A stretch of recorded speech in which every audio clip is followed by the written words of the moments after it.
स्वागत है आप सभी का हमारी खास पेशकश महाकुंभ में। नमस्कार, मैं हूं नीलू और हरिद्वार कुंभ मेले का भव्य आगाज होने के वाला है। सजावट के कई नए और आकर्षण काम किए गए हैं। फिर चाहे गजब की लाइटिंग हो या फिर आस्था पथ पर बनाया गया एक अद्भुत शंख, सुरक्षा व्यवस्था भी चाक चौबंद है।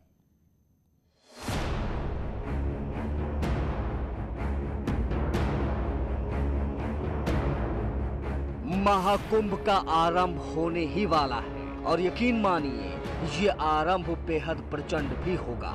हरिद्वार में महाकुंभ की अद्भुत छटा देखते ही बन रही है। लाखों साधु संत, करोड़ों श्रद्धालु, सैकड़ों हवन कुंड, पूरा हरिद्वार भगवामय हो गया है। सत्य सनातन धर्म की अलौकिक छटा देख आप भी मोहित हो जाएंगे। तो महाकुंभ की तैयारियां अब पूरी हो चुकी है। हालांकि कोरोना का असर भी महाकुंभ पर दिखाई दे रहा है और इससे निपटने के लिए मेला प्रशासन ने खासे इंतजाम किए हैं। उन इंतजामों की भी बात करेंगे, लेकिन पहले आपको महाकुंभ का विहंगम दृश्य दिखाते हैं। सबसे पहले आस्था पथ पर रखे गए इस खूबसूरत शंख को निहारिए। अंतर्राष्ट्रीय कलाकार कृपा शाह द्वारा बनाई गई ये शंख की एक बड़ी प्रतिमा है। मेला अधिकारी दीपक रावत ने पहुंचकर शंख की मूर्ति का अनावरण किया। मेला प्रशासन ने इसके लिए विशेष लाइट का प्रबंध किया है, जो आप इन तस्वीरों में देख सकते हैं। छावनियों के बाहर भव्य हवन कुंड। छावनियों के बाहर बने हवन कुंडों से धर्म नगरी का पर्यावरण भी महक रहा है। दिन निकलते ही संत हवन शुरू करते हैं और हवन का सिलसिला शाम तक चलता है। हवन में डाली जाने वाली सामग्री से उठ रहा सुगंधित धुआं वातावरण को महका रहा है। सरकार की ओर से भले ही महाकुंभ शुरू करने के लिए आधिकारिक सूचना 1 अप्रैल से जारी की जाएगी, लेकिन पेशवाई निकालने के बाद कुंभ पहुंचे अखाड़ों ने छावनियों के बाहर हवन यज्ञ शुरू कर दिए थे। धर्मनगरी क्षेत्र में काफी संख्या में छावनियां और बैरागी कैंप हैं। हवन कुंडों में सन्यासी चंदनचूड़ा, आम, कई प्रकार की दिव्य लकड़ियां, काले और सफेद तिल, कपूर और शुद्ध देसी घी जैसे पदार्थ डाले जाते हैं। जानकारी के लिए डाउनलोड करें कुंभ द्वार। महाकुंभ में आने से पहले यदि आपको हरिद्वार के बारे में कोई जानकारी चाहिए तो इसके लिए आपको कुंभ द्वार में प्रवेश करना होगा। घबराएं नहीं, ये कोई सचमुच का प्रवेश द्वार नहीं, बल्कि कुंभ मेला पुलिस और प्रशासन की ओर से बनाया गया एक मोबाइल ऐप है। इस ऐप के माध्यम से श्रद्धालुओं को जहां कई अहम जानकारियां मिलेंगी, वहीं दूसरी तरफ पुलिसकर्मी की हाजिरी भी ऐप के माध्यम से ही लगेगी। श्रद्धालु प्ले स्टोर पर जाकर कुंभ द्वार के इस मोबाइल ऐप को डाउनलोड कर पाएंगे। सुरक्षा के चाक चौबंद इंतजाम। महाकुंभ सुरक्षा के लिहाज से भी बेहद अहम है और प्रशासन के लिए ये किसी चुनौती से कम नहीं। इसी को देखते हुए चप्पे चप्पे पर पुलिस बल तैनात है। पुलिस के मुखिया डीजीपी अशोक कुमार खुद हरिद्वार पहुंचे और हर की पौड़ी पर गंगा पूजन कर भारी पुलिस फोर्स को शपथ दिलाई। कुंभ मेला पुलिस प्रशासन ने इस बार एक नई पहल भी की है। कुंभ मेला क्षेत्र के कोर एरिया में बन रहे थाने में एक नहीं बल्कि अब 2 इंस्पेक्टर तैनात किए जाएंगे। बिना कोविड टेस्ट रिपोर्ट के होगी नो एंट्री। 12 वर्ष में एक बार होने वाले इस धार्मिक आयोजन की अवधि कोरोना वायरस के मद्देनजर पहली बार घटाकर 1 महीने की गई है और इसकी मुख्य वजह कोरोना ही है। ये धार्मिक मेला अब 1 अप्रैल से लेकर 30 अप्रैल के बीच ही आयोजित किया जाएगा। सामान्य तौर पर कुंभ करीब 3.5 महीने तक चलता है। कोरोना के खतरे को देखते हुए नियमों में भी सख्ती की गई है। अब आम हो या खास, उत्तराखंड उच्च न्यायालय के आदेश के मुताबिक हरिद्वार कुंभ में आने वाले श्रद्धालुओं के लिए कोविड-19 की नेगेटिव रिपोर्ट लेकर आना बेहद जरूरी होगा। Bureau report, news 18। और कुंभ की खबरों के बीच एक बड़ी खबर आ रही है। पूर्व डिप्टी एसपी शैलेंद्र सिंह का केस वापस ले लिया गया है। कोर्ट के आदेश के बाद ये केस वापस लिया गया है। हम आपको बता दें कि शैलेंद्र सिंह कौन है और क्यों आखिर इन पर केस लगा और अब वापस लिया गया है। तो 2004 की बात है जब शैलेंद्र सिंह ने मुख्तार पर पोटा लगाया था। मुख्तार पर एक्शन से मुलायम सरकार नाराज थी और इसी को लेकर इन पर केस दर्ज किया गया था। योगी सरकार की पहल के बाद अब इसे वापस ले लिया गया है। तो कोर्ट के आदेश के बाद केस को वापस ले लिया गया है। 2004 में शैलेंद्र सिंह ने पोटा लगाया था मुख्तार के खिलाफ और तब मुलायम सरकार नाराज थी और इसी को लेकर उन पर केस दर्ज किया गया था। अब योगी सरकार के पहल के बाद अब केस को वापस ले लिया गया है। तो बड़ी खबर कही जा सकती है, पूर्व डिप्टी एसपी शैलेंद्र सिंह का केस वापस ले लिया गया है। और डिप्टी एसपी शैलेंद्र सिंह इस वक्त हमारे साथ फोन लाइन पर जुड़ गए हैं। सबसे पहले तो बहुत बहुत मुबारक हो कि जो केस था इतने दिन से चल रहा था शैलेंद्र जी, वो वापस ले लिया गया है। क्या कहना चाहेंगे आप? बहुत बहुत धन्यवाद। और मैं खासकर माननीय योगी जी की सरकार को बहुत बहुत शुक्रिया अदा करना चाहता हूं कि मुझे इतनी मुसीबत से निकाला आप लोगों ने।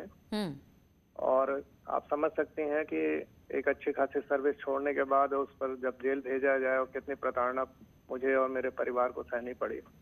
लेकिन खैर, अंत भला तो सब भला। शैलेंद्र जी, कितना चैलेंजिंग होता है कि जब आप किसी अपराधी के खिलाफ इस तरह से पोटा लगाती है या फिर किसी तरह का कोई एक्शन लिया जाता है और फिर अधिकारी पर कार्रवाई होती है, और सिर्फ इसलिए क्योंकि वो सरकार के विरुद्ध जाकर काम करता है। अब आप इसकी गंभीरता इस बात से समझिए कि जब ये केस सरकार के अनुमति से सब कुछ टेप सुना जा रहा था मुख्तार अंसारी के फोन कॉल को, और उसमें जब ये बात आई कि लाइट मशीन गन है उसके पास आने वाली और उसको बरामद करना है, तो अधिकारियों की हिम्मत नहीं पड़ रही थी कि कौन जाए वहाँ। लाइट मशीन गन तो इतनी पावर होती है, उसके मार देगी।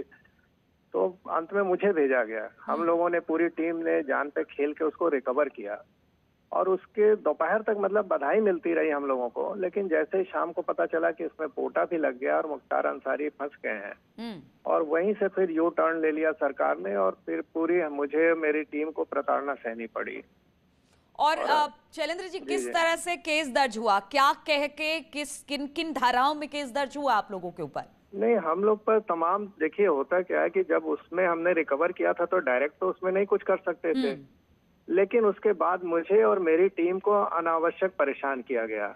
मेरे साथ याद है मुझे कि उस समय एक अजय चतुर्वेदी करके इंस्पेक्टर थे, और मेरे खिलाफ तो उस समय ही दर्ज हो गया। उनके खिलाफ अभी आपको बताऊं कि कुछ दिन पहले पिछली सरकार का सब जांच बैठा हुआ, अभी उसको खिलाफ दर्ज किया गया। कहा सर आपके साथ काम हमने इतना अच्छा किया और हम लोग रिटायर हो गए हैं और तब मुकदमे दर्ज किए जा रहे हैं। वो अधिकारी उस समय के बैठे हुए लोग हैं जो कि उनकी तत्कालीन सरकार के एक तरह से, अब तो अधिकारी नहीं एजेंट हो गए हैं लोग।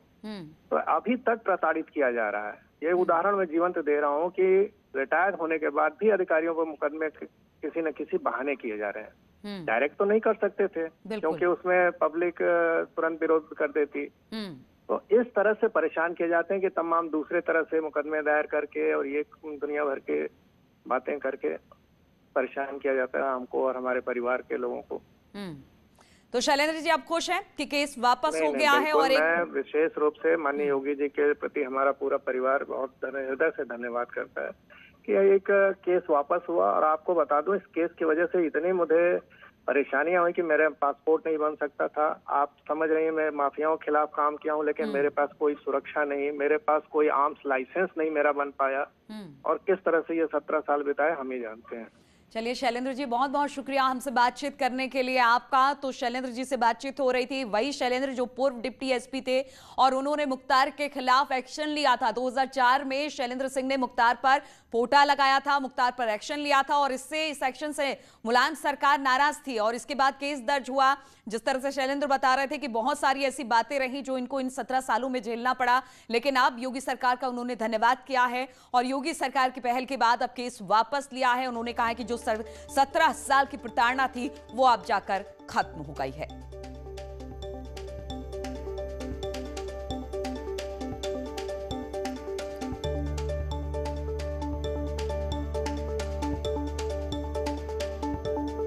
और बातचीत करने के लिए अनामिका इस वक्त लखनऊ से हमारे साथ जुड़ गई है। अनामिका, अभी शैलेंद्र जी से भी बात हो रही थी और उन्होंने कहा कि जो 17 साल की प्रताड़ना थी वो अब खत्म हुई है और एक बड़ी राहत उनको मिली है।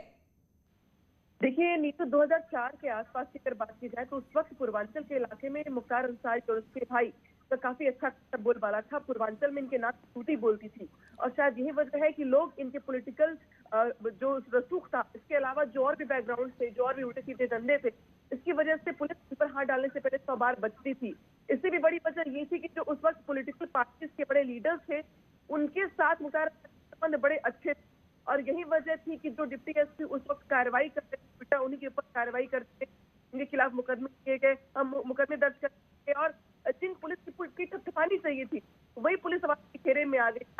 मंत्री योगी आदित्यनाथ ने 2017 में सरकार बनने के बाद से जिस तरीके से अपराधियों पर हम लगाने वाली जो कार्रवाइयां उसको आधार बनाते मुकदमे किए गए थे, उसको वापस लेने का ऐलान किया गया और इसके बाद अब इस फैसले को कोर्ट ने मंजूरी दी है।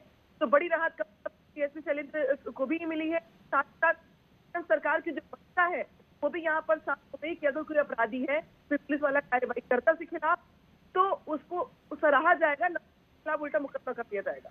बिल्कुल। और अनामिका, एक तरह से बताने की कोशिश है कि अगर ठीक है पिछली सरकार ने जो किया लेकिन आप पुलिस वाले बिल्कुल निडर होकर अपराधियों पर अपना काम कर सकते हैं, उनको पकड़ सकते हैं, उनके खिलाफ कार्रवाई कर सकते हैं।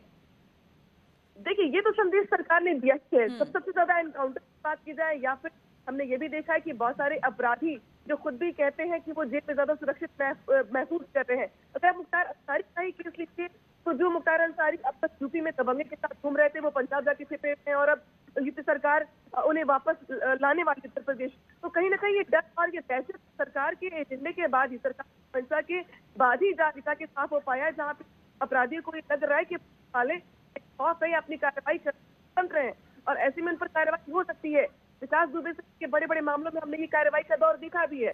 ऐसे में अब जब पुलिस वाले आजाद महसूस कर रहे हैं अपने कामकाज के मामले में कि कोई भी कार्रवाई वो कर सकते हैं अगर वो नीति और नियत के तहत आता है, तो ऐसे में अपराधियों को अब लग रहा है कि उनके लिए उत्तर प्रदेश में जगह बहुत कम बची हुई है और अब वो पुलिस वाले जिनके खिलाफ उल्टा मुकदमा दर्ज कर दी जाए कार्रवाई करने पर उन पुलिस वालों को ये लग रहा है कि सरकार उन्हें उनका साथ दे रही है। अगर बिल्कुल अनामिका, शैलेंद्र सिंह जी से बात हो रही थी तो उन्होंने वही कहा कि जब हमने मुख्तार के ऊपर कार्रवाई की थी तब तो बहुत पूरे जिस दिन हमने ये सब कुछ किया पूरे दिन भर बहुत हमें शाबाशी मिली, लेकिन शाम होते होते बिल्कुल चीजें बदल गई और फिर पता चला कि किसी ना किसी तरीके से मेरी और मेरी पूरी टीम को परेशान किया गया।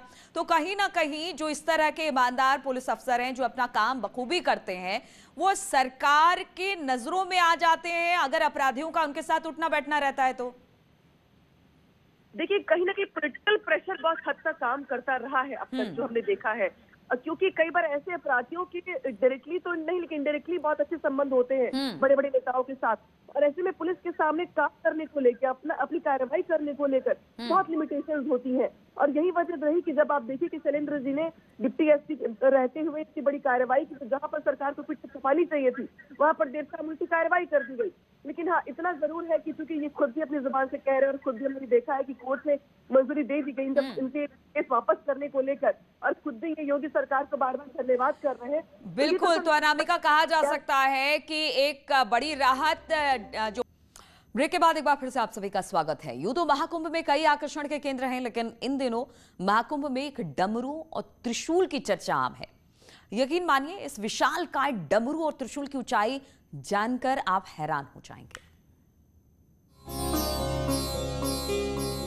भगवान भोलेनाथ की ससुराल यानी धर्म नगरी हरिद्वार में महादेव का डमरू त्रिशूल श्रद्धालुओं की आस्था और आकर्षण का केंद्र बनने जा रहा है।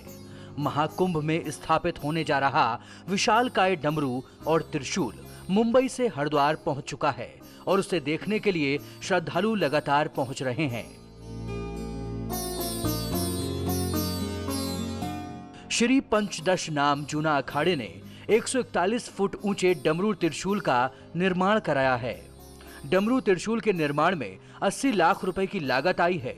5 अप्रैल को ललतौरी पुल के निकट दुखहरण हनुमान मंदिर मायापुरी में स्थापित होगा।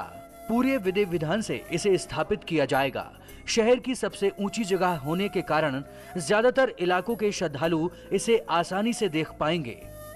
दरअसल शैव सन्यासी भगवान शंकर और उनके अवतारों को आधार्य देव मानते हैं। सैन सन्यासी संप्रदाय के 7 अखाड़े हैं। जूना अखाड़ा इनमें सबसे बड़ा है। जूना अखाड़ा हरिद्वार में पहला 141 फुट ऊंचा डमरू त्रिशूल स्थापित कर रहा है। त्रिशूल का अगला हिस्सा ही 31 फुट ऊंचा है। बाकी का अंदाजा आप लगा सकते हैं। जूना अखाड़ा के अंतर्राष्ट्रीय संरक्षक श्री महंत हरिगिरी के मुताबिक डमरू त्रिशूल 80 लाख रुपए की लागत से बना है। ये डमरू और त्रिशूल अत्यधिक तेज हवा का दबाव सहन करने में भी सक्षम है।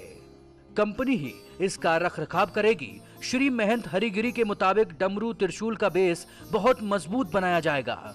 बुनियाद का आकार 15 गुना 15 फुट वर्ग होगा, जबकि नींव 20 फुट गहरी होगी। महाकुंभ में शहर में जब ये त्रिशूल और डमरू लगाया जाएगा तो इसके ऊपर विशेष लकाटें लगाई जाएंगी, जिससे श्रद्धालु रात में भी दूर से ही इसे देख पाएंगे।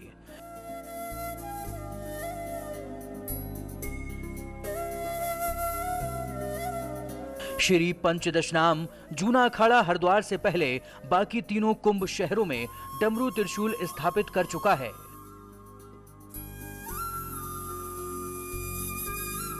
नासिक में नीलगिरी पर्वत पर 151 फुट ऊंचा, उज्जैन में शिप्रा किनारे 127 फुट ऊंचा, प्रयागराज में जमुना किनारे 170 फुट ऊंचा डमरू त्रिशूल लगाया गया है।